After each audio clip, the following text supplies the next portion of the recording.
Welcome to the Brisbane Property Podcast with your hosts Melinda and Scott Jennison.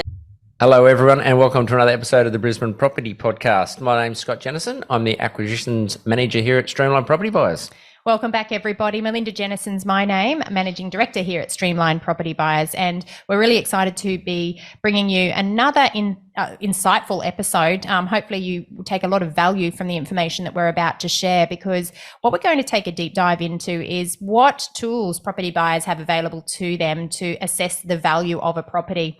Now, we know that in various market conditions, the most frustrating thing that we hear consistently from buyers that we're talking to is just not understanding what they need to pay. Now, you may be aware that in Brisbane, if you are looking on realestate.com or Domain, it's very rare to see a property list price. So a lot of guesswork comes into, can I afford this property, or is this going to remain within my budget? So hopefully today's episode provides some insights into some of the tools that are available. And then we're going to obviously assess how accurate are some of the tools that are available to you to use as a consumer. It's interesting how you started that one off and said some valuable information today, and that's what we're looking at is valuing property. And as you touched on that, Melinda, also in Queensland, when a property goes to auction, they can't actually give you a price guide. So that makes it even harder for the purchaser and the buyers to understand what the property is actually worth. So what people tend to do, obviously, is trying to understand how much a property is worth when they start looking, so they know they're not either looking at something that's going to be outside their price range, and it's something they can actually afford without spending too much time on it to look at those properties. So a lot of people tend to use automatic valuation reports. Can you give us a little bit of a summary on that? Yes, so automatic valuation reports, or they're correctly known as automated valuation model reports, provide an estimate of a property's value based on mathematical equations. They relate to how the actual market, or they relate to the various features in a property being used in regression equations. So the size of the property, the number of bedrooms, the number of bathrooms, also the location of the property. And through some very complex maths, a property value is computed based on the input data.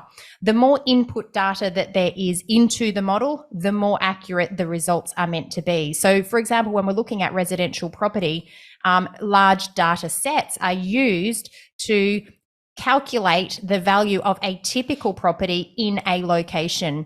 Where automatic valuation reports are more reliable is when we've got a lot of consistency in the style and the type and the size of properties. Where they are very inconsistent is where you've got a lot of compositional bias, or a lot of variation between the quality of different properties of the same size. So we're going to explore automatic valuation reports today in this podcast, and we're going to take a deep dive into how reliable are some of these tools that we know a lot of consumers do use. And Scott, there's been a number of occasions where our own clients have come to us and said, oh, I've just done a quick search online and the value's coming up at this. And quite often there's a huge discrepancy between some of those AVL reported numbers and what our full appraisal is for a particular property based on our local knowledge as well as the data. Yeah, now these reports are used widely throughout the real estate sector as well. And there's lots of, obviously, mortgage brokers, banks, financiers. Some of them actually use these types of things to get an idea of what a property is worth as well. When you're looking at real estate, obviously there's, agents do filter. So through the back end, you can actually see where properties are filtered in price ranges to give you an idea when you do a search for property as well. With the automatic val reports, what are some pros when we go through that and talk to people about the pros and cons? I think it's really important to take a deep dive into some of the pros and cons of using the automatic valuation reports. Remember, they're algorithm based, so they're based on maths. And because of this, I guess the first big advantage is that they're very systematic and they're very fast. It basically means an estimate can be provided almost instantly once an address is entered into a particular database. think about, heading on over to onthehouse.com.au. It's very easy to enter any address, and straight away you'll get a price guide, which will give you a lower end range and an upper end range for that specific property. And when you do get that sort of information instantly, it's really attractive for you as a buyer to get some sort of instant price feedback. I think that's the way people live these days as well. Whether it's looking for a price at property or whether you're looking for news or information, a lot of people like that instant report to get things done straight away. So yeah, I think number one is probably it's very, very fast. And look, we know based on the way we complete our appraisals for clients when they're looking to purchase a property with our buyers advocacy business, Streamline Property Buyers, at times we'll spend up to 1 hour on an individual property, providing a very accurate price guidance, because we're not only looking at the maths, we're looking at the art, and pricing a property is not all science. There's definitely an art to that as well. And we're going to talk about, the importance of having that on the ground local knowledge on top of the maths. But that's definitely one of the reasons why automatic valuation reports have become more popular over time. If we were having this conversation more than 20 years ago, Scott, there was no such thing. They didn't actually have this sort of information available to buyers. So it is a sign of the times. Obviously, we're living in a more advanced society in terms of the technology that we rely upon for everything. So it's only been a matter of time before technology's moved into pricing property. So definitely speed, getting things fast, and getting a high volume of property prices produced instantly is one of the advantages of this model. Yeah, and I think the other one is also they're cheap. They'll also save cost. When you talk about spending that much time doing comparative market analysis on property, they're a lot cheaper. So you'll save cost, and especially when you need to generate a large quantity of those. Absolutely. I mean, you could input, tens or hundreds of addresses and have that information available to you instantly. So yes, definitely a time-saving opportunity there as well. I think because they're computer-generated reports, they do eliminate human error as well. And there has been debate over some subjective analysis that can have some bias in it when pricing property. So, of course, those that are pro automatic valuation reports would argue that there is no human error, so there's less room for error. And that does remove any bias and subjectivity from the equation as well.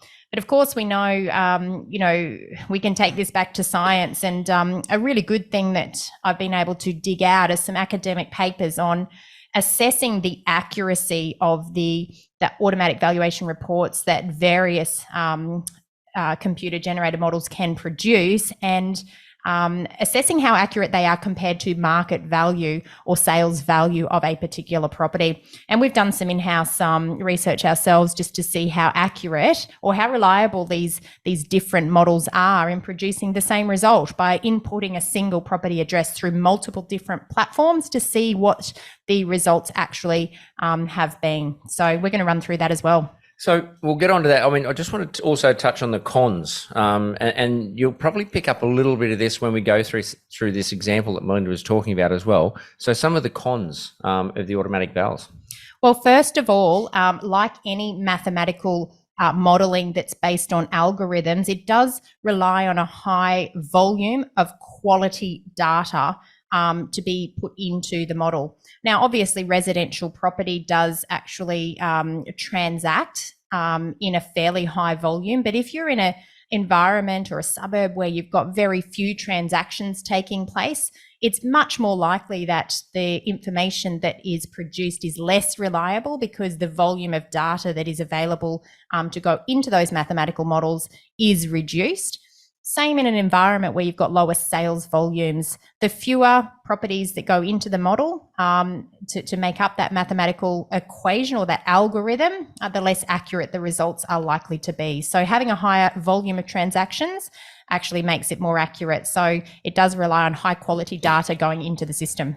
And the next one, obviously, this is something that I'm probably quite big on as well. And this comes back to, as you talk about one of those pros, how it takes away that human error.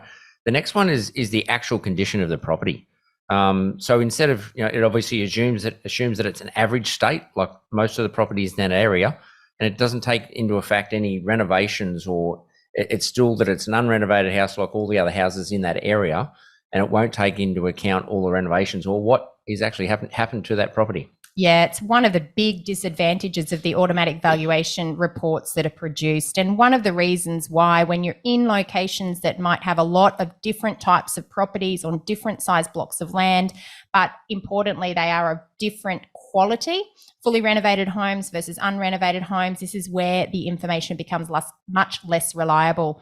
There is no algorithm or mathematical model that can determine the condition of a property. It cannot determine that the property that you might be looking to buy is superior to or inferior to the other 3-bedroom, 2-bathroom property that might exist 5 doors down. So it's absolutely critical that you keep this in mind. It has no ability to determine the condition of the property, that is the finishes of the renovation or the condition of how new the property is compared to others in the area. And what about when you're talking about sort of the composition of the houses and the various sort of how the property is compared to others, and they're not just very generic? Well, we just talked about that to some extent, where you've got a lot of variation in the types of homes in a particular area. The models or the numbers that come out of the automatic valuation reports can be less accurate. So if we're going to use some example suburbs, for example, here in Brisbane, if you're looking at a location where a lot of the property stock is very generic and it's very similar, you probably be looking at some new estates where most of the block sizes are very similar, and they might be producing a lot of homes, A.V. Jennings homes, very similar style of build. A lot of them might be 4-bedroom, 2-bathroom with a double lock-up garage. There's not much difference, or there's not much variation from your property to the other, 50 or 100 properties in the immediate area. That's where the automatic valuation reports can be more reliable, because the stock or the properties that are being input into the equations, they're all very similar in terms of their quality. However, when you start to move more towards the city, where you've got inner city locations, some properties here in Brisbane, you've got character Queenslander homes built alongside brand new renovations. You may have the occasional new build that's been put up on a subdivided block. You've got some older pre-war homes that might be sitting ready to be improved. And then you've got some original Queenslanders that are not yet renovated. You've got a lot of difference between the different types of properties that are for sale in a particular suburb. This is where those automatic valuation reports become much less reliable, and you generally find that the ranges that are produced by these models become less accurate for property buyers. You're seeing a lot of that in Brisbane at the moment as well, when places that are starting to gentrify, and we're seeing a lot in Brisbane where people are doing either, if you can, a knockdown rebuild, or split into two and doing 2 brand new houses, larger renovations. So you're seeing a lot of this type of thing happen in Brisbane at the moment. And you touched on that, the new estates. I mean, obviously in that type of thing, there's a lack of historical records. Yes, absolutely. And this is another drawback of relying on these automatic valuation reports. Whilst in new estates, there's a lot of properties that are very similar, so that they can therefore produce some more accurate results. The drawback in new estates is that if it is a very new estate and you don't yet have the historical sales, you don't yet have the volume of data that these algorithms rely upon to produce accurate results. So you can see it becomes very technical in terms of, how much property buyers can depend on the numbers or the ranges that some of these reports will produce, because the big unknown is what data is actually going into these algorithms to spit out a number that determines the value of the property that I'm looking at. So it's important to go through some of these disadvantages, so buyers are really aware of why they may not be able to rely on these as gospel. I guess the automatic vals would have struggled a little bit in the last few years, especially in Brisbane. I not over all the other areas, but when you've got a fast changing market and that market is moving really, really fast, how's it going to rely on the up-to-date data? Well, this is the big issue with The automatic valuation reports that are produced, they do rely on settled sales data to go into the algorithms, which go into the equations that are used to produce the property value ranges. And the issue is if you are in a very fast moving market, and that might be a market that is appreciating or growing in value rapidly month on month, very similar to market conditions that we saw off the back of COVID here in Brisbane, where we saw in just under 2 years, 42% price growth in the median values of dwellings across the city. This is where automatic valuation reports become much less reliable because they're lagging, and they're lagging indicators. And I know at that time, anytime we saw our clients talk about the automatic valuation reports, we always had to help them understand how much the market had moved in the last 2 months, to help them understand that the inaccuracy of the historical maths that these reports were relying upon would mean if they tried to buy within a range that was computed by these models, they'd simply keep missing out. And there was a huge opportunity cost of being behind the market at that time, when the market was shifting in value between 2 and 3% every single month. So, this is where if buyers are caught up relying on something that's not accurate, they can make mistakes, and they can delay a purchasing decision, which can ultimately cost them more if you are in a rising market where property values are increasing month on month. Likewise, if you're in a falling market and you've got automatic valuation reports that are pricing a property higher than what you actually should be paying in the current market conditions, then that's going to cost you more in the buy-in price up front. So again, it's just important to get a good understanding, not only of what the automatic valuation report might be saying, but what's happening in the current market, what is the direction of the current market, so that you can get a much more reliable indicator of, what the property value might be in today's values. So there's basically, in a nutshell there's no better way than doing a comparative market analysis that's independent on your own, knowing the local area, knowing the streets, knowing the houses and what has sold and up to date, just like we do here at Streamline Property Buyers for all our clients as well. Well, I mentioned that we'll get into some reports that have been conducted that have actually assessed the reliability of some of these models. And there's a great report that was put out by the Krakow University of Economics. It is US based, but this report was actually conducted to determine the accuracy of these automatic valuation reports. There's been some interesting data that came out of the back of this academic research. And for those of you who know my background, I do tend to dive into the detailed research from time to time, because it does help to explain what we might be seeing or experiencing, and it helps us to determine whether this is something that we should be relying upon in the property industry. I think there's so much data in property, but understanding how reliable that data is, or how accurate that data is the most important thing for property buyers, because we must overlay that with that on the ground knowledge. That said, this research paper actually indicated that, and this is quoted from the paper, automatic valuation model reports should not be perceived as providing seemingly consistent and reliable valuations across the board. Sometimes they do, and sometimes they don't. So that doesn't give me much confidence, Scott, that these reports are reliable.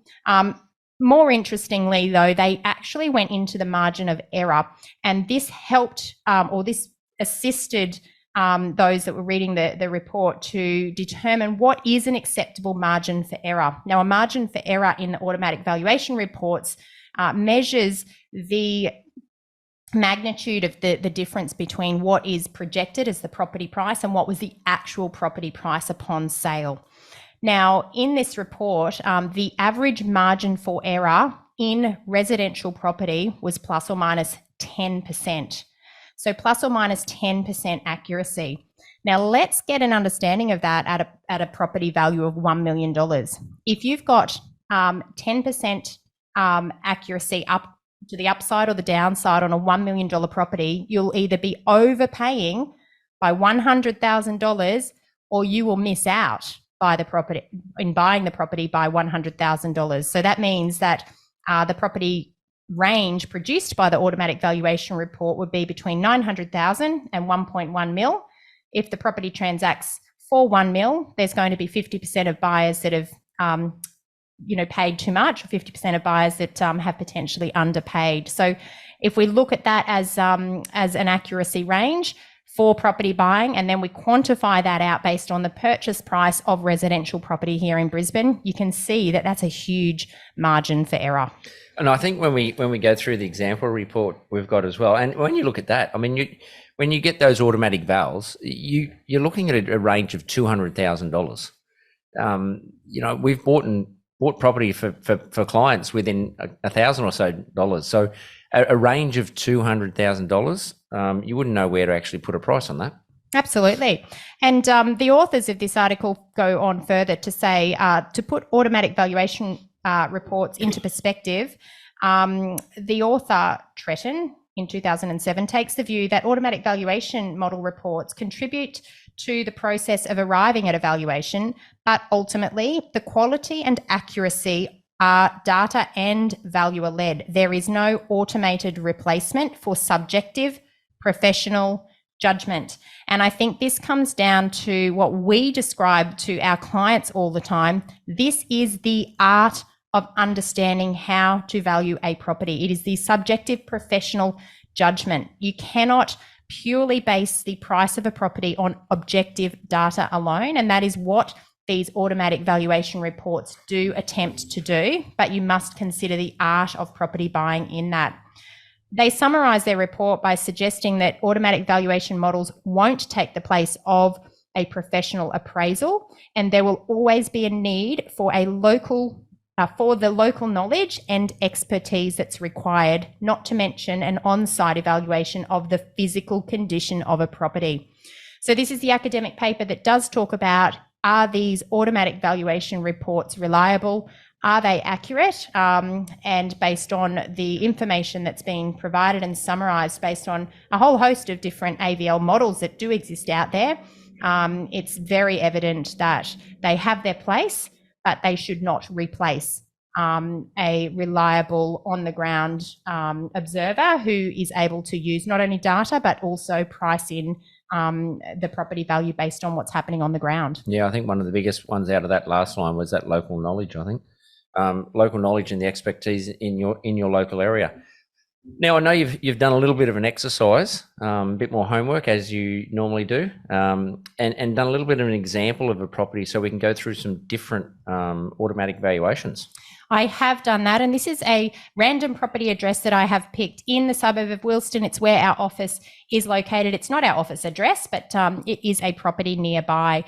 Now, what I did is I entered that property address into 7 different automatic valuation models to see what is the reliability that all of these models will actually produce the same results. How accurate are these in producing the same results? And not surprisingly, I had some very different numbers that were provided to me. So the lowest range for this particular property came in at $1.69 million.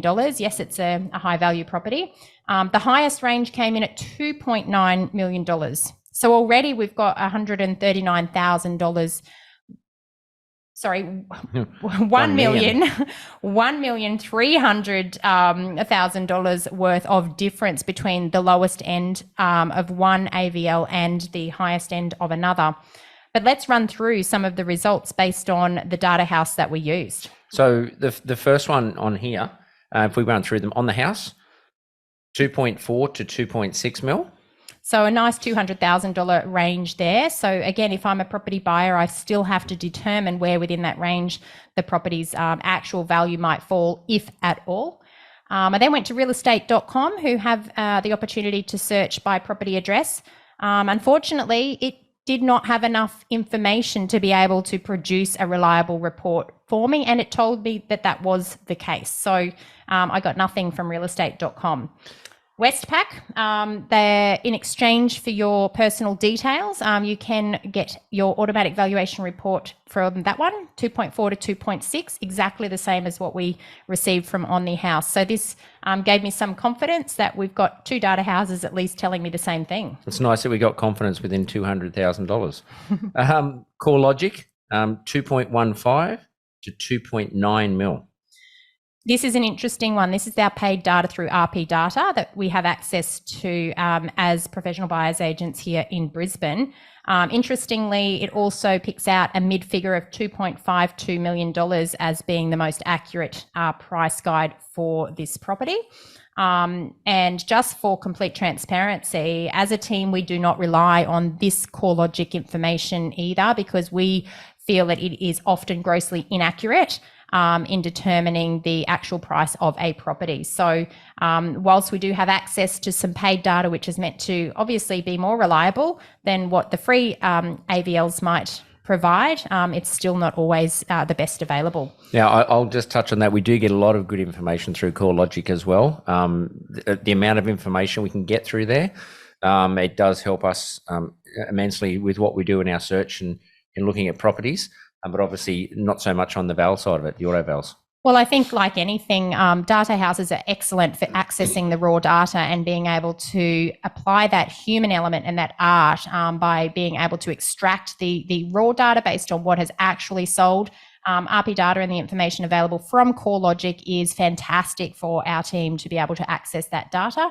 But again, they will have their own algorithms that provide their projected property price range. And this is where it becomes computer generated and therefore we believe less accurate. So we prefer to use that raw data and put our human element on to that, understanding the local knowledge that does apply. So we jumped across then to Domain and it was 1.69 to 2.23 mil. Yes, and it put through an average price of $1.96 million.